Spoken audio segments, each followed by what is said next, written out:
Her Har Mahadev everyone, welcome back to my channel Shweta Rajput versatile. तो भक्तों, आज मैं आपको जीवित पुत्रिका की व्रत कथा सुनाने जा रही हूँ, तो कृपया करके ये कथा ध्यानपूर्वक सुनिएगा। जीवित पुत्रिका व्रत यानी जीवित संतान के लिए रखा जाने वाला व्रत है। ये व्रत वो सभी सौभाग्यवती स्त्रियां रखती हैं जिनको संतान होती है। साथ ही जिनके संतान नहीं है वे स्त्रियां भी पुत्र की कामना और पुत्री की लंबी आयु के लिए ये व्रत रखती हैं। अश्विन मास के कृष्ण पक्ष की अष्टमी को प्रदोष काल यानी जब सूर्य छिप रहा हो और शाम गहराने लगे, माताएं अपनी संतान की दीर्घायु, स्वास्थ्य और संपन्नता की मनोकामना से ये व्रत रखती हैं। 24 घंटे निर्जल व्रत को खर ज्योतिया कहा जाता है। भक्तों, देश के कई शहरों में जीतिया व्रत को ज्योतिया व्रत और जीवित पुत्रिका व्रत के नाम से भी जाना जाता है। मान्यता है कि इस व्रत को विधि पूर्वक पूरी श्रद्धा से करने और व्रत की कथा को सुनने व पढ़ने से बच्चों का जीवन खुशियों से भरा रहता है। इस दिन चक्की में पीसे हुए गेहूं के आटे में गुड़ मिलाकर शुद्ध घी में पकवान बनाया जाता है। पुत्र के नाम का एक बंधन माताएं अपने गले में धारण कर लेती हैं। इसकी पूजा शिव जी को प्रिय प्रदोष काल में करनी चाहिए। व्रत का पारण दूसरे दिन अष्टमी तिथि की समाप्ति के पश्चात किया जाता है। तो भक्तों, जीवित पुत्रिका व्रत का महत्व क्या है, इसके बारे में मैं आपको बताने जा रही हूँ। पार्वती जी ने एक स्थान पर स्त्रियों को विलाप करते देखा तो शिव जी से उसका कारण पूछा। शिव जी ने बताया कि इन स्त्रियों के पुत्रों का निधन हो गया है, इसलिए ये विलाप कर रही हैं। पार्वती जी बहुत दुखी हो गईं। उन्होंने कहा, हे नाथ, एक माता के लिए इससे अधिक हृदय विदारक बात क्या हो सकती है कि उसके सामने उसका पुत्र मर जाए। इससे मुक्ति का कोई तो मार्ग हो, कृपया बताएं। शिव जी ने कहा, हे देवी, जो विधाता द्वारा रचित है उसमें हेर फेर नहीं हो सकता है, किंतु जीमूत वाहन की पूजा से माताएं अपनी संतान पर आए प्राणघाती संकटों को भी टाल सकती हैं। जो माता अश्विन मास के कृष्ण पक्ष की अष्टमी को जीमूत वाहन की पूजा विधि विधान से करेगी, उसकी संतान के संकटों का नाश होगा। पार्वती जी के अनुरोध पर शिव जी ने उन मृत बालकों को पुनः जीवित कर दिया। इस कारण ही इसे जीवित पुत्रिका व्रत कहा जाता है। तो भक्तों, आइए अब हम जीवित पुत्रिका व्रत की पहली कथा सुनते हैं। गंधर्वों के राजकुमार का नाम जीमूत वाहन था। वे बड़े उदार और परोपकारी थे। जीमूत वाहन के पिता ने वृद्धावस्था में वानप्रस्थ आश्रम में जाते समय इनको राज सिंहासन पर बैठाया, किंतु इनका मन राजपाट में नहीं लगता था। वो राज्य का भार अपने भाइयों पर छोड़कर स्वयं वन में पिता की सेवा करने चले गए। वन में ही जीमूत वाहन को मलयवती नामक राजकन्या से भेंट हुई और दोनों में प्रेम हो गया। एक दिन जब वन में भ्रमण करते हुए जीमूत वाहन काफी आगे चले गए, तब उन्हें एक वृद्धा विलाप करते हुए दिखी। पूछने पर वृद्धा ने रोते हुए बताया कि मैं नागवंश की स्त्री हूँ, मुझे एक ही पुत्र है। पक्षीराज गरुड़ के कोप से मुक्ति दिलाने के लिए नागों ने ये व्यवस्था की है।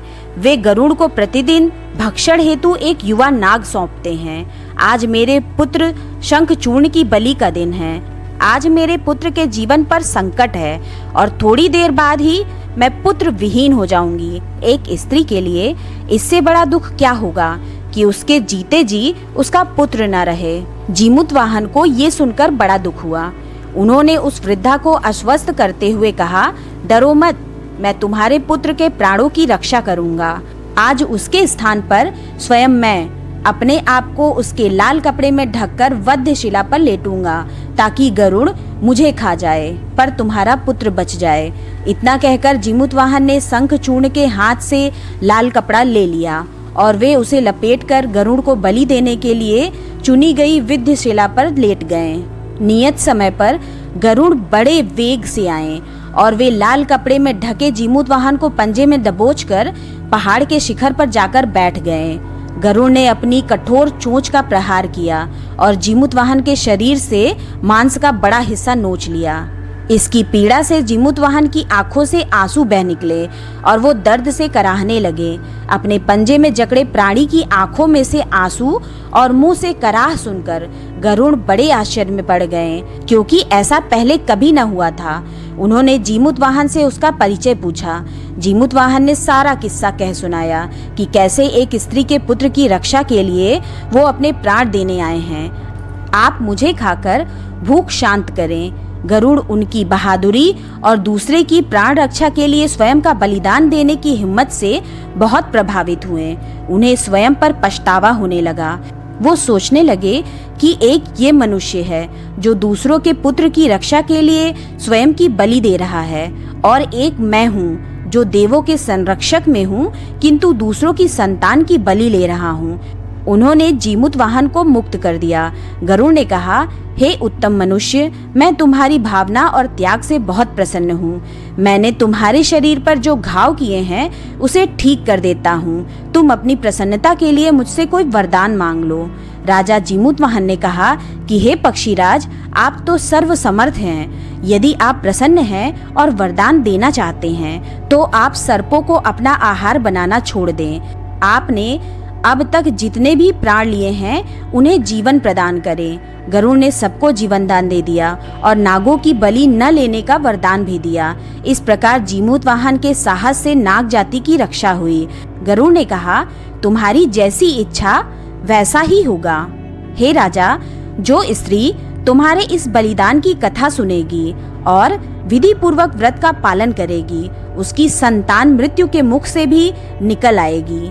तब से ही पुत्र की रक्षा हेतु जीमूत वाहन की पूजा की प्रथा शुरू हो गई। ये कथा कैलाश पर्वत पर भगवान शंकर ने माता पार्वती को सुनाई थी। जीवित पुत्रिका के दिन भगवान गणेश, माता पार्वती और शिवजी की पूजा एवं ध्यान के बाद ही ये कथा भी सुननी चाहिए। भक्तों, आइए अब हम दूसरी कथा सुनते हैं। एक समय की बात है, किसी वन में एक चील तथा सियारिन रहती थी। चील तथा सियारिन में गहरी मित्रता थी। चील तथा सियारिन दोनों हर काम को मिल बांट के करती और प्रेम भाव से रहती थी। एक बार कुछ महिलाएं जंगल में गई और वो किसी जीवित पुत्रिका व्रत की आपस में बात कर रही थी। ये सब देख चील के मन में जिज्ञासा जाग गई। वो महिलाओं के पास गई और व्रत के बारे में पूछने लगी। महिलाओं ने जिउतिया व्रत के बारे में चील को बताया। चील तुरंत अपने मित्र सियारिन के पास गई और उसको जिउतिया व्रत के बारे में बताया। व्रत को बताने के बाद चील तथा सियारिन ने निर्णय लिया कि वे दोनों भी जिउतिया माता का व्रत और पूजा विधि विधान से करेंगी। चील तथा सियारिन ने जिउतिया माता का व्रत का संकल्प लिया और शाम को पूजा की। पूजा के बाद ही चील और सियारिन को भूख लगने लगी। सियारिन अपनी भूख बर्दाश्त न कर सकी और वो जंगल में जाकर शिकार करने चली गई। सियारिन जब मांस को खा रही थी तब चील ने उसे देख लिया और व्रत तोड़ने के लिए सियारिन को बहुत डांटा, लेकिन चील ने अपना व्रत नहीं तोड़ा और वो सच्चे मन से जिउतिया व्रत को पूर्ण किया। अगले जन्म में सियारिन और चील का जन्म बहन के रूप में एक प्रतापी राजा के यहाँ हुआ।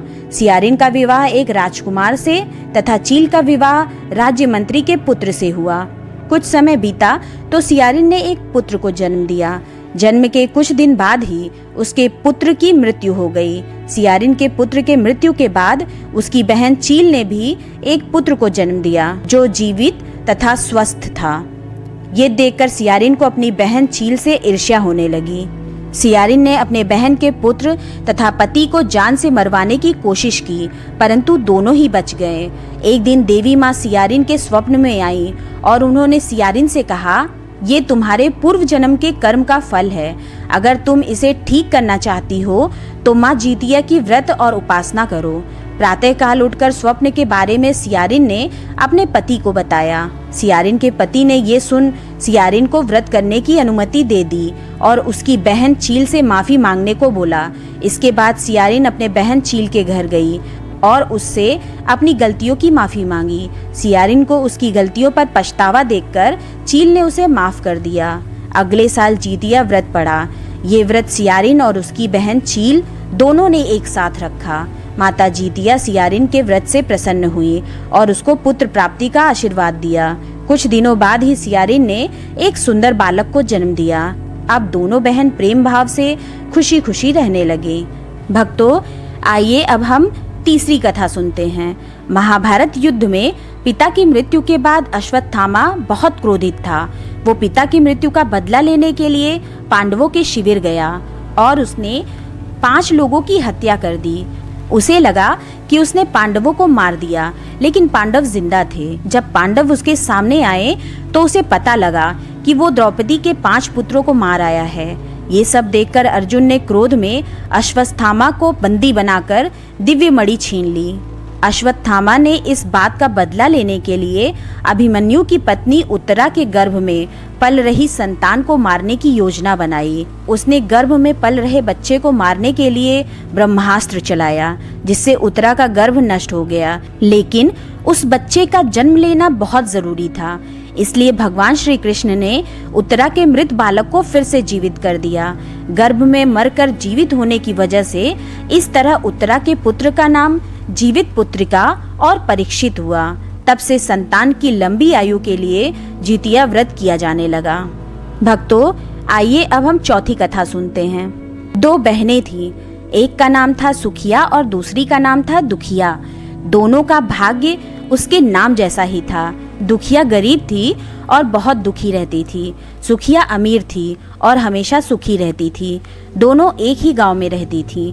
दुखिया सुखिया के घर में काम करती थी, साफ सफाई करती थी, खाना बनाती थी और जो खाना बच जाता था वो खाना सुखिया दुखिया को दे देती थी। इसी तरह दुखिया का घर चलता था। समय बीतता गया। दोनों को बच्चे थे। सुखिया को 2 पुत्र थे और दुखिया को भी 2 पुत्र थे। जब जितिया का व्रत आया तो दोनों बहन जितिया का व्रत रखी थी। दुखिया सुखिया के घर में काम करती थी। व्रत के दिन दुखिया ने सुखिया के घर जो चावल फटका यानी चावल को साफ किया, उससे जो खुर्दी निकला वो अपने लिए रख ली और साफ चावल सुखिया को दे दी। फिर साग को चुनी। बढ़िया वाला साग सुखिया के लिए रख दी और जो डंठल था वो अपने लिए रखी। अब दुखिया ने सुखिया के घर सारा खाना बना दिया और अपने घर चावल की खुर्दी और साग की डंठल लेकर गई बनाने के लिए। खुर्दी का चावल और साग की डंठल बनाकर वो खाना अपने बच्चों को खिलाई और खुद भी खाई। उसके बाद दुखिया सोने चली गई। आधी रात में एक बूढ़ी औरत उसके घर पर आकर दरवाजा खटखटाती है तो दुखिया पूछती है, कौन है? तब बुढ़िया बोलती है, बेटा हम हैं। दुखिया ने उठकर फाटक खोला और पूछती है, अम्मा आपको क्या चाहिए? इतनी रात में आप यहाँ किस लिए आई हो? बुढ़िया बोलती है, बेटा मुझे बहुत भूख लगी है, कुछ खाने को दे दो। दुखिया उसे घर के अंदर ले आती है और कहती है, हम लोग बहुत गरीब हैं, आज मैंने खुर्दी का चावल और साग की डंठल बनाया है, क्या आप खाएंगी? तो बुढ़िया कहती है, हाँ क्यों नहीं खाएंगे, हमें बहुत भूख लगी है, हम वही खाएंगे। दुखिया अंदर जाकर खुर्दी का चावल और साग की डंठल लाती है और बुढ़िया को देती है खाने के लिए। बुढ़िया खाना खाने के बाद कहती है कि मुझे अच्छे से कुछ दिखाई नहीं देता, इतनी रात के अंधेरे में मैं अपने घर कैसे जाऊंगी? तो दुखिया कहती है, कोई बात नहीं, आप यहीं पर सो जाइए, सुबह अपने घर चले जाना। तो बुढ़िया दुखिया के घर में ही सो जाती है। फिर थोड़ी देर बाद उठकर बुढ़िया बोलती है, बेटा मुझे दीर्घ शंका यानी पैखाना लगी है, कहाँ करूं? तो दुखिया कहती है, मेरे घर में बाथरूम नहीं है, इसलिए आप उधर कोने में कर लीजिए। बुढ़िया पूछती है कि बेटा भड़भड़ करे या छरछर करे? दुखिया नींद में थी तो वो कहती है, माताजी भड़भड़ कर दो, मैं सुबह साफ कर दूंगी। फिर थोड़ी देर बाद बुढ़िया पूछती है कि बेटा मैं अपने हाथ कहाँ साफ करूं? तो दुखिया कहती है, आप मेरे सर में अपने हाथ को साफ कर लीजिए। जब सुबह होती है तो दुखिया को ये सब सपने के जैसा लगता है कि सोते समय मुझे कोई सपना आया होगा। वो ज्यादा कुछ नहीं सोचती और नदी में नहाने के लिए चली जाती है। जब वो नदी में नहाती है और अपने बाल धोती है तो उसके बालों से होते हुए जो पानी बहता है वो सोने का पानी होता है। आसपास की सभी महिलाएं ये देखकर चकित हो जाती हैं और कहती हैं कि तुम्हारे बालों से तो सोने का पानी गिर रहा है, क्या बात है? फिर उसे रात की सारी बात याद आती है। वो दौड़कर अपने घर की ओर भागती है, ये सोचकर कि उसका घर दीर्घ शंका से गंदा हुआ होगा, पहले उसको साफ करना होगा। जब वो अपने घर में जाती है तो देखती है कि घर के हर कोने में ढेर सारा सोना बिखरा पड़ा है। ये सब देखकर दुखिया बहुत खुश हो जाती है और सोचती है कि जीमूत वाहन की कृपा है, ये सब जो माता का रूप धारण करके मेरे घर आए और मुझे इतना आशीर्वाद दिए। अब दुखिया अमीर हो जाती है और सुखिया के घर जाकर काम करना बंद कर देती है। दुखिया जब अपना व्रत पूरा करती है तो अपने पुत्र से कहती है कि जाओ मौसी के घर से तराजू लेकर आओ ये नापने के लिए कि ये सोना कितना है। बच्चा बहुत खुशी से सुखिया मौसी के घर जाता है और तराजू मांगता है। तो सुखिया पूछती है कि तराजू पर क्या नापना है। तो बच्चा बोलता है मेरे घर में बहुत ढेर सारा सोना है, उसी को मम्मी नापेगी। सुखिया कहती है खाने के लिए तुम्हारे पास कुछ भी नहीं है और सोना नापोगे, मुझसे झूठ कहते हो।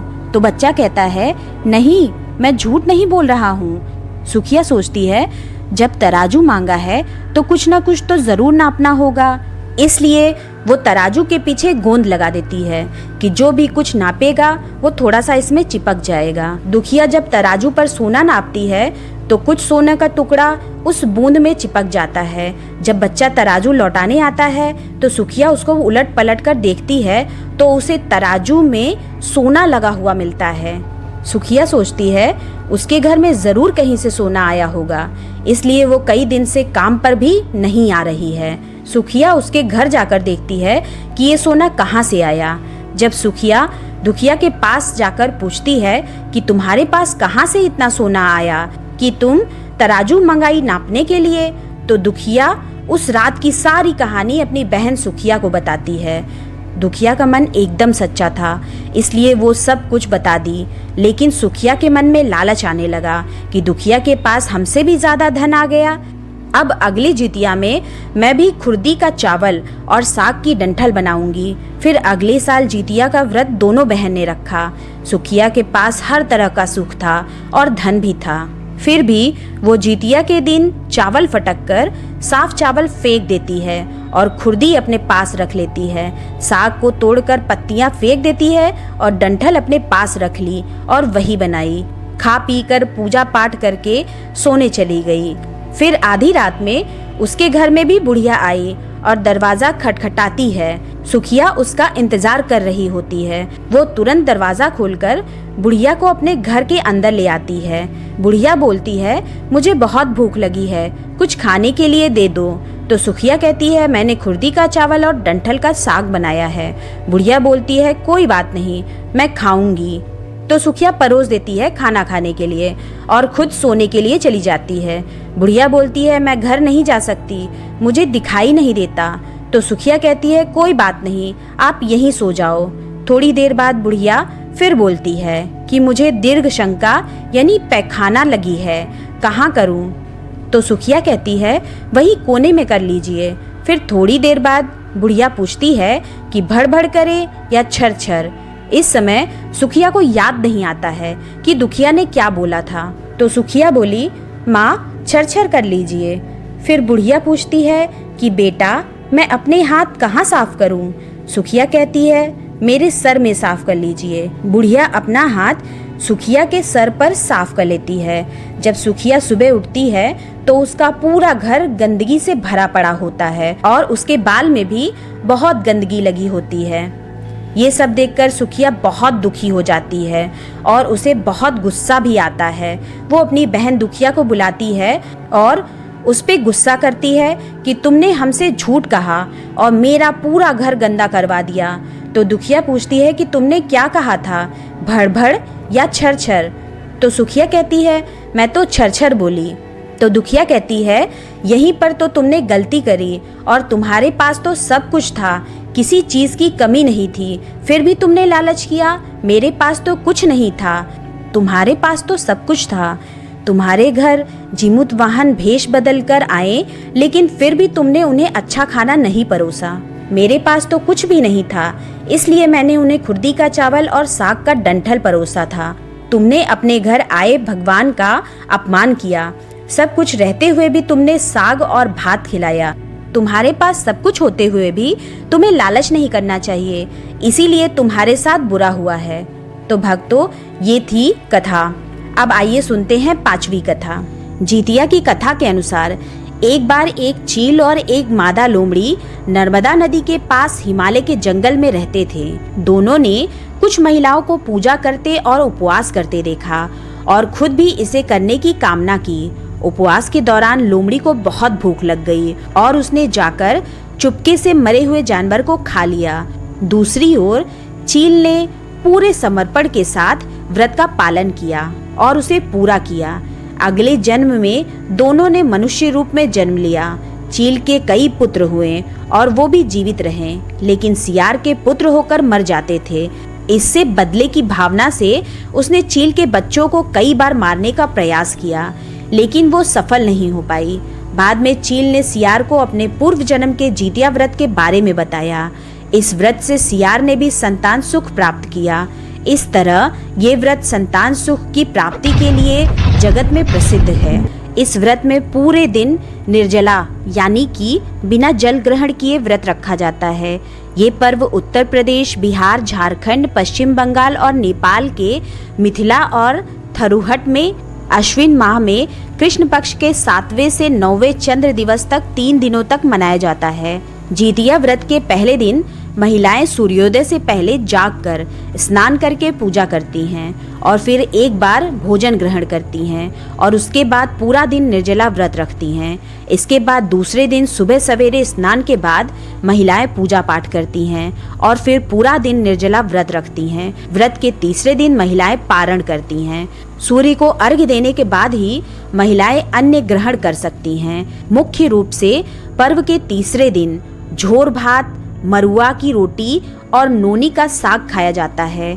अष्टमी को प्रदोष काल में महिलाएं जिमूत वाहन की पूजा करती हैं। जिमूत वाहन की कुशा से निर्मित प्रतिमा को धूप, दीप, अक्षत, पुष्प, फल आदि अर्पित करके फिर पूजा की जाती है। इसके साथ ही मिट्टी और गाय के गोबर से सियारिन और चील की प्रतिमा बनाई जाती है। प्रतिमा बन जाने के बाद उसके माथे पर लाल सिंदूर का टीका लगाया जाता है। पूजन समाप्त होने के बाद जीवित पुत्रिका व्रत की कथा सुनी जाती है। भक्तों, ये थी संपूर्ण कथा। तो आपको कथा कैसी लगी हमें जरूर बताइएगा। तो सभी लोग मिलकर बोलिए जितिया माई की जय। हर हर महादेव। जय माता पार्वती की।